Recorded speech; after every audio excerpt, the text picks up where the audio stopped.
তো ভাই মেসির কিন্তু 900 গোল কমপ্লিট হয়ে গেল আজকের, ঠিক আছে। এবারে অনেকে বলবে এটাতে কিছু বড় কথা না, রোনাল্ডোর 900 1000-এর কাছাকাছি গোল হতে যায়, ঠিক আছে। কিন্তু একটা কথা বলি, মেসি কিন্তু স্ট্রাইকার না, ঠিক আছে, ও কিন্তু প্লে মেকার।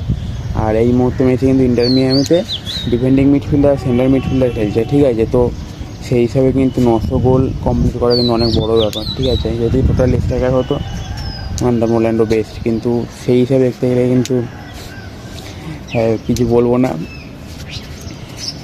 এখন দেখার বিষয় যে মেসি কি 1000 গোল কমপ্লিট করতে পারে কি না। অনেক টাফ 100 গোল করার সেন্ট্রাল মিডফিল্ডার, ডিফেন্ডিং মিডফিল্ডার খেলে, তাও এই বয়সে, ঠিক আছে। আর খুব জোরে হয়তো বিশ্বকাপের পর হয়তো একটা বছর খেলবে, তারপরে কিন্তু রিটার্ন নিয়ে নেবে যত সম্ভব, ঠিক আছে। কিন্তু